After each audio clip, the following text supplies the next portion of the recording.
Baie welkom by Gesonde Liggaam en Gesonde Gees en ons het in die vorige program gesels oor dieete en hoekom werk dieete nie vir almal nie. En ons het tot die slotsom gekom, dit is dat jou liggaam verskil van persoon tot persoon. En saam met my is weer eens Dr. Stefan, baie welkom, dankie dat jy weer hier by ons is. En hierdie keer nie vir ons gegil nie. Maar ons gaan gesels oor kan oefening help met dieet en of reg eet of lewenstyl of so iets.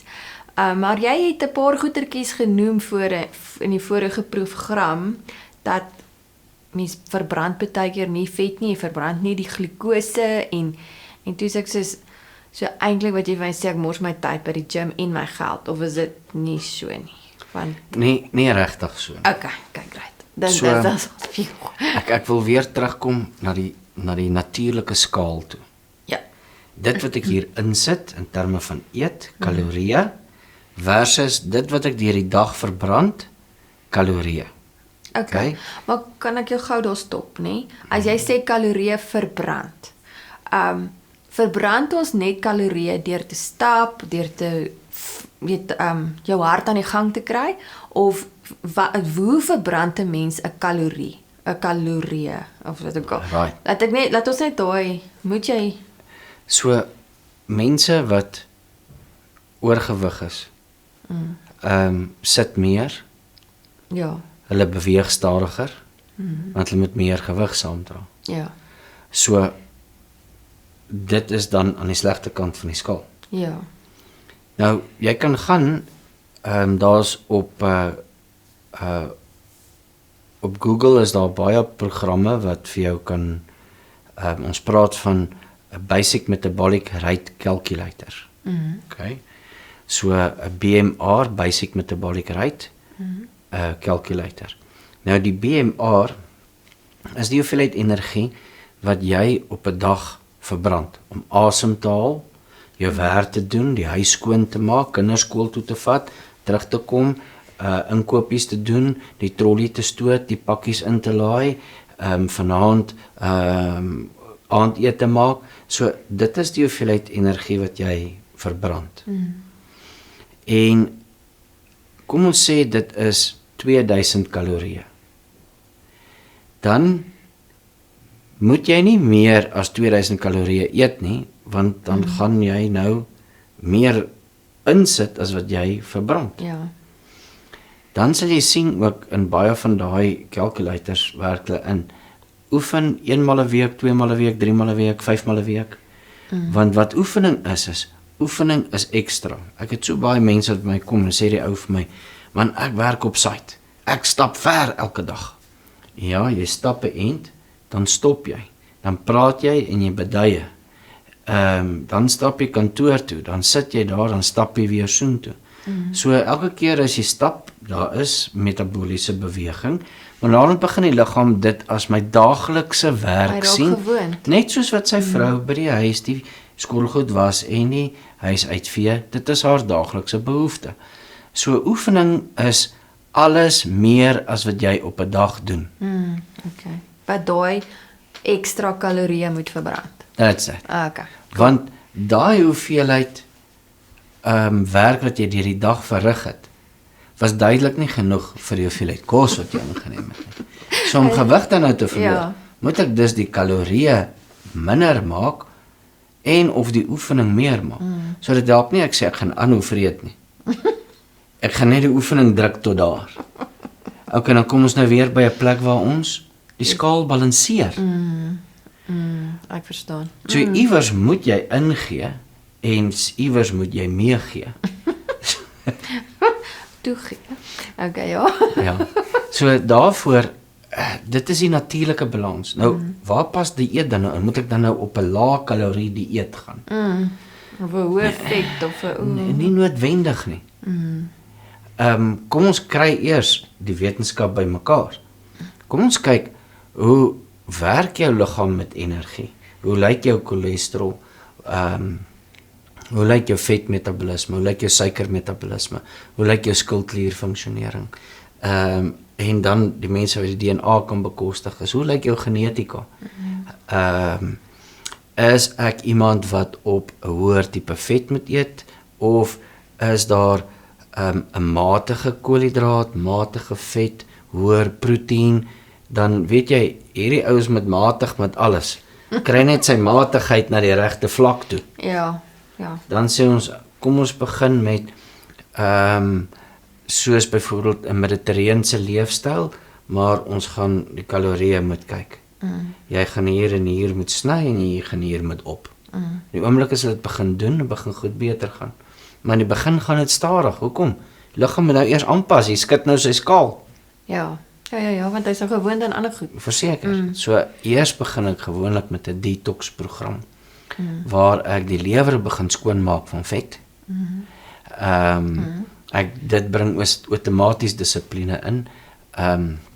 Vrouens verloor in die 3 weke wat ek daai detox doen, so in 'n omgewing van 4,2 kg, man 6,3 kg.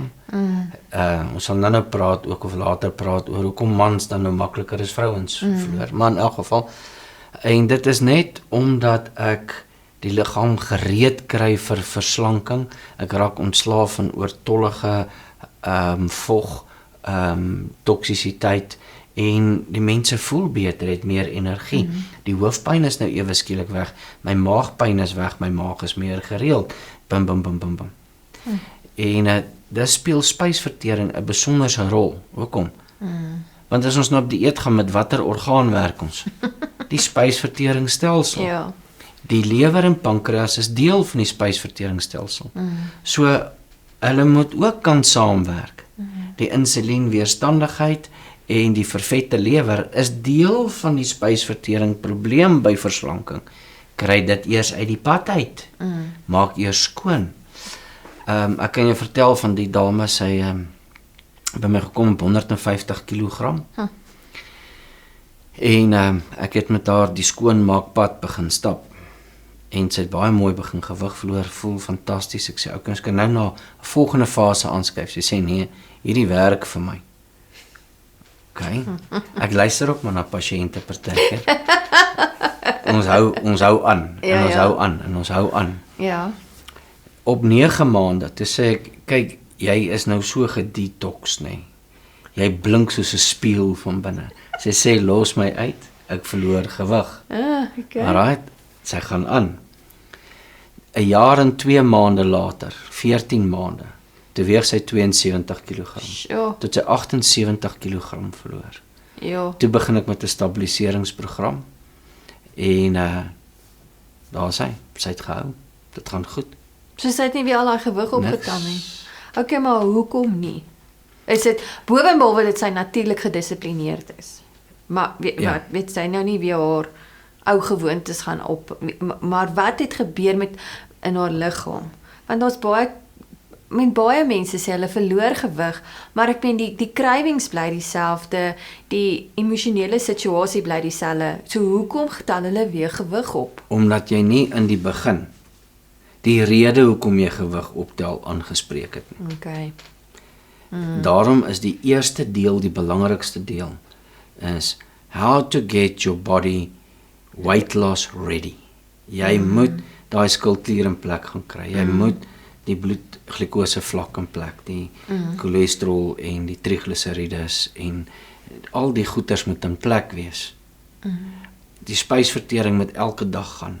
Jy moet jou 7-8 ure slaap.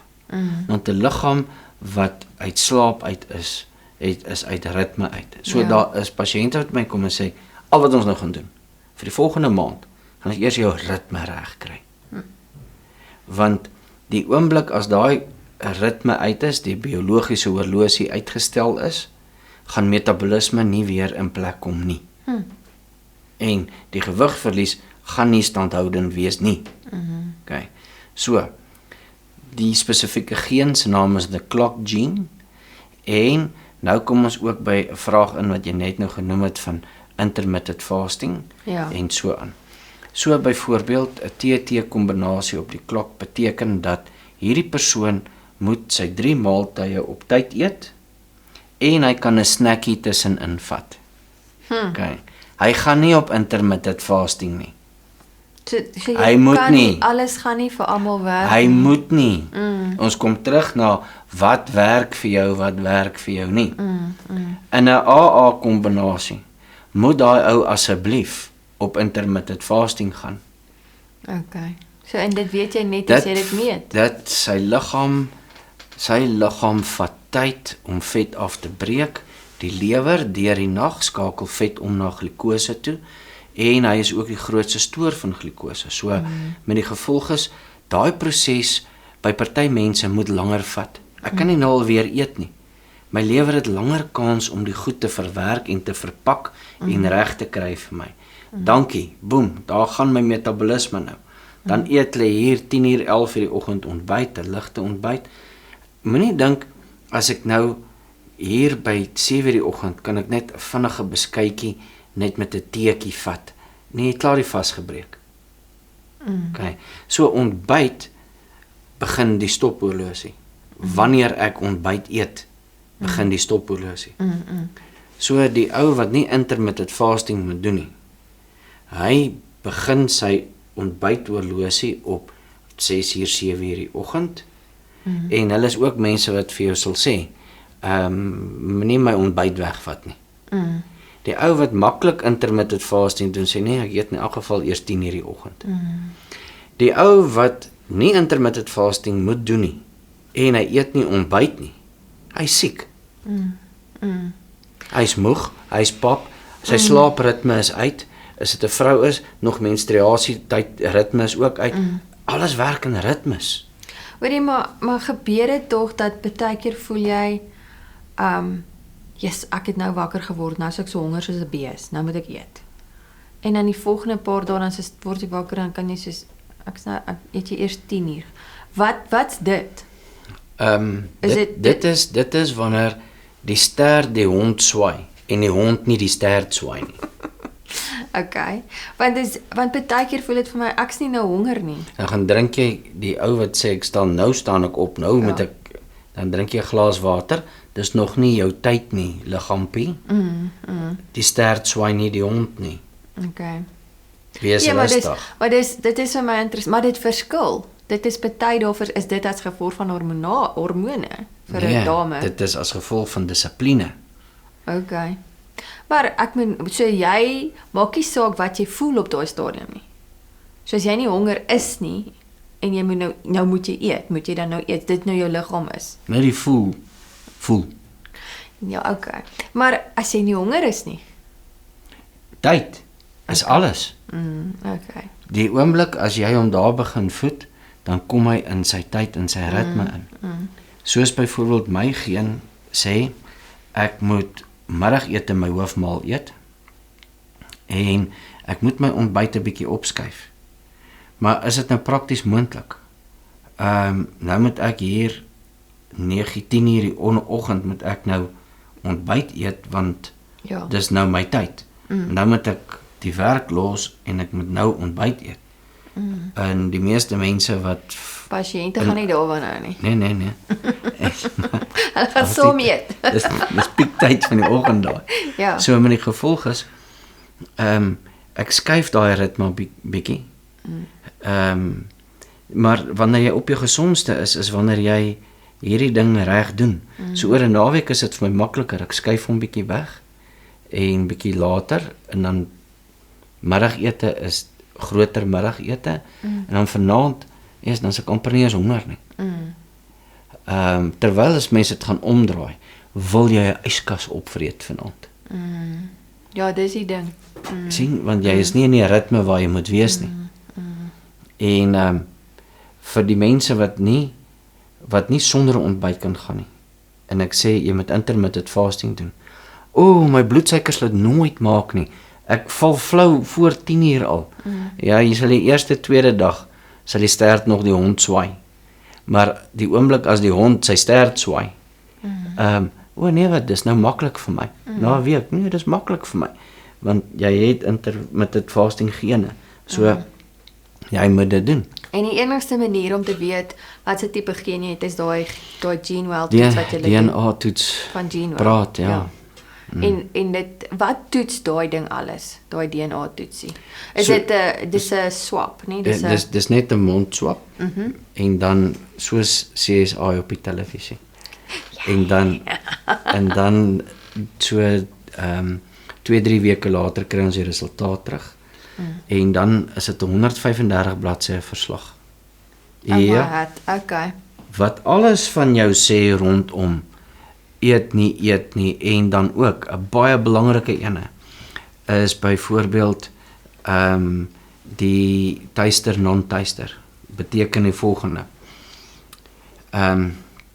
Jy proe nie soet so maklik soos ek nie. So jy gooi 2 teelepels suiker, dan proe hy eers vir jou soet. Dan vat ek jou koffie, sê ek, joe, dis ver te soet vir my. Verstaan? So die mense wat swak tuisters het, sal altyd souse, goeie met smaak en geur en goed bybring. Kyk waar gaan die kalorieë heen. Verstaan?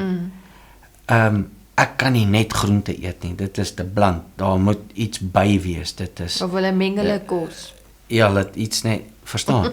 Party mense sê net dit pla my nie. Maak nie saak wat jy vir my gee nie. Ek sal dit net eet. So dit is baie makliker om hulle op 'n dieet te sit.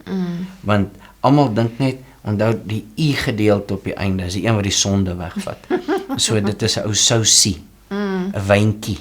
So as hy klein is, dan maak hy nie skade nie. Ja. Dis 'n leuen. Man, ag vir ons kom ons gaan net terug na die wat jy ook nie met die gene kan bepaal is oor wie kan en wie moet nie oefen nie. Presies. So daar's 'n hele afdeling wat gaan oor Ja. as jy swak oefengene het. En dit Dan- beteken nie swak gewrigte Nee. Dit beteken ek oefen regtig baie hard, maar ek verloor nie gewig nie. Dit sê nie jy moet nie oefen nie, want wat nou van jou kardiovaskulêre fiksheid? Jou hart en longe wil oefening hê. Jou spiere wil oefening hê. Jy wil tog spiertonus hê.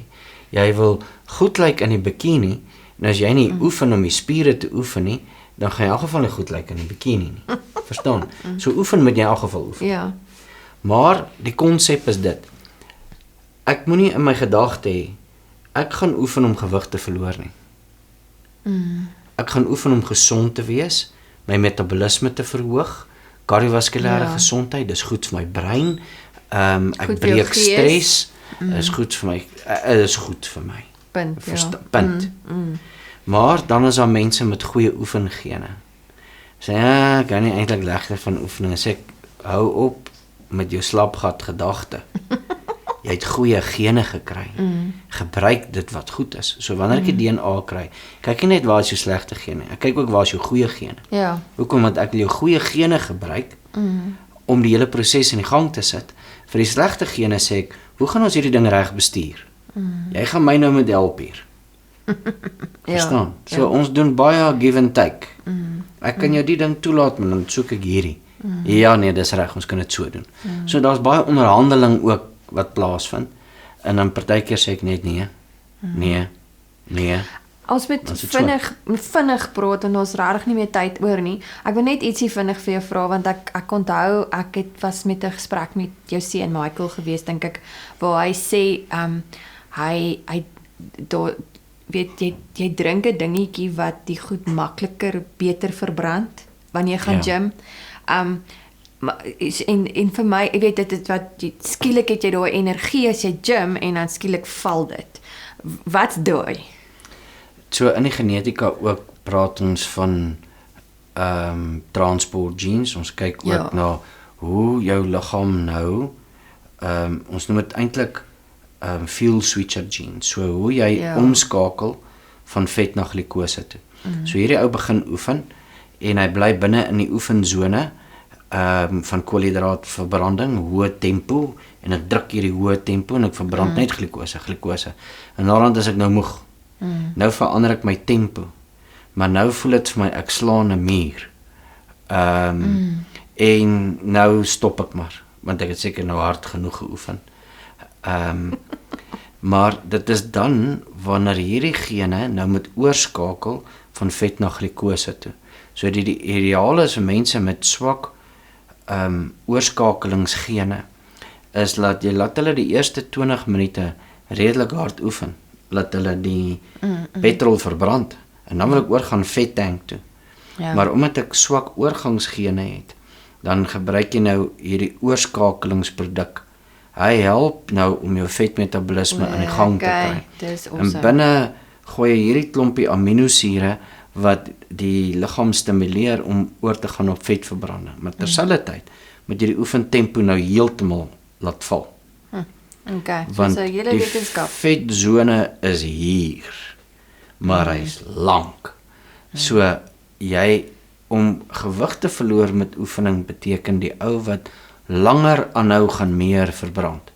Nou as ek met hierdie hoë tempo hardloop, ek kan nie net 5 km voluit hardloop nie. Ja. Na 400 meter is ek sat. Verstaan? So kry die laer tempo en vetverbrandingstempo is gewoonlik hierso so rondom 60 tot 65% van jou maksimale harttempo. Dan die maksimale harttempo kry jy deur 220 minus jou ouderdom. Dis jou maksimale harttempo. Dan moet jy teen 60% van dit oefen. Sure. So op my ouderdompie moet ek net hierso so in die 120 slae per minuut. Okay. Man, ek sien net my pragtige vrou, dan is my harttempo 120 slae per minuut. Verstaan? So die groot storie is dit. Ek kan met 'n hoër tempo begin, maar ek moet met 'n laer tempo sak sodat ek dit vir 'n langer periode kan doen. So mense met goeie fuel switching gene, hulle roer om hard, jy kan met hulle intervalle doen, jy kan met hulle baie goed doen. Hulle het goeie oefengene. Jy kan 'n lekker program vir hulle konstrueer. Ou met swak oefengene, sal ek vir jou sê, nee, maar 30 minute is ek klaar, nee. En hy's reg. Hy is klaar. In die eerste ronde. Sure. Dan moet die tempo sak. En hy sê vir my is reg. Ons is klaar. Ek wil net jy moet vir my stap. Stap net vir my vir 10 minute langer. Nee, dit kan ek doen. En dan begin ons daai 10 minute langer trek. So eintlik begin 'n mens eintlik eers vet verbrand na 30 minute. Sure. Maar op daai noot gaan ons ongelukkig met groet. So ek dink julle het nou baie raad gekry, maar natuurlik as julle nog meer wil weet of jou gene wil laat toets, kontak ons gerus en ons sal julle met daai detail kan help. Maar tot 'n volgende keer, totsiens.